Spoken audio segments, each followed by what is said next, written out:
Professor Huo, it seems that we have seen a slower appreciation of the yuan in the first half of this year, and also we have seen the U.S. side is not so strongly asking for the appreciation of Chinese renminbi. What is behind this? I think Obama administration is very practical and sensible.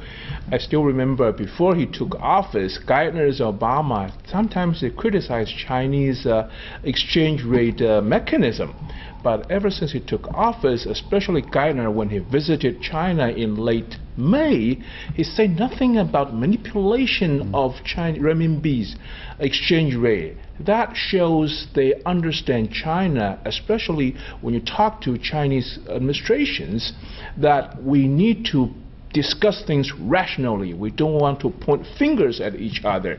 I think they learn it, and let's get down to talk. Dialogue means coordinations, and for that to happen, for these two countries to understand each other, is to stop blaming each other. And also because of the exporting volume of China to the U.S. is decreasing at the same time. Yes.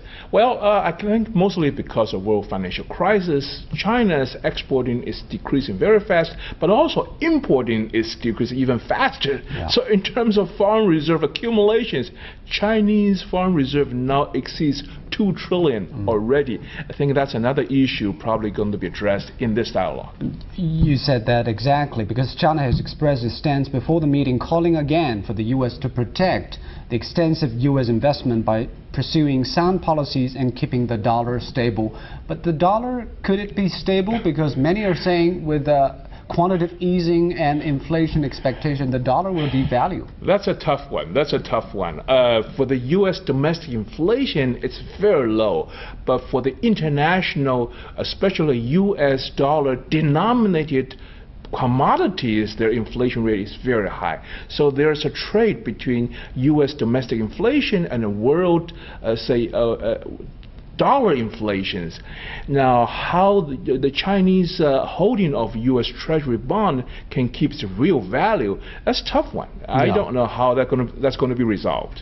Because it seems that China is shifting its position a little bit, not wanting to buy more U.S. Treasury bonds, but on the other hand, China couldn't just stop it.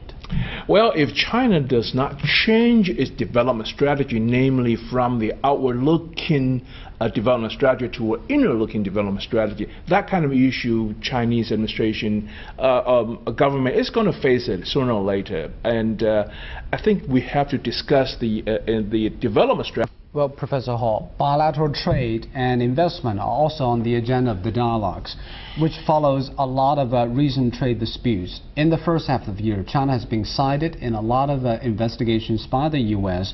So do you think in the time of economic difficulties, this is a sign of trade protectionism? Well, trade protectionism is always a bad, but unfortunately it's a bad on the other side of the table. So I was never trade protectionism, but on the other hand, you are.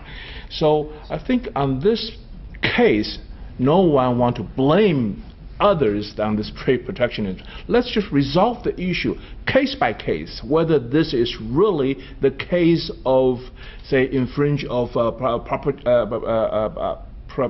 intellectual property right, and that kind of things can be better resolved in the middle level. So for China and U.S., for these two big countries, that when they face the rest of the world, they cannot escape from the responsibility of being blamed on trade protectionism. So I hope these two countries acknowledge that kind of responsibility and face the real world. Let's talk about the big picture, because both countries are facing the tasks of restructuring their economy.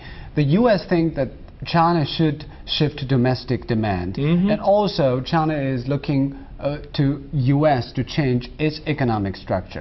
How can the two transact in a healthy way?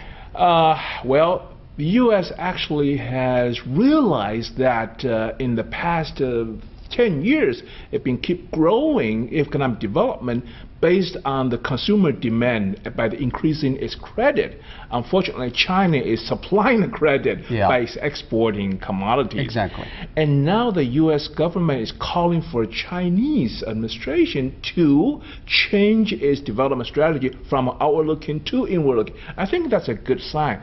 But how to do things in a smooth ways and how to say change the direction without harming the economy, each other, that needs dialogue. I don't think it will be an easy issue, but if in this dialogue both sides agree on this, I think that's a good headline blitz. Yeah, let's wait and see how the two can fare together in this economic world. Definitely.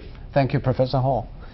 And that's all for our special edition on the first China-U.S. Strategic and Economic Dialogue. Please join us at the same time tomorrow for another Biz China show.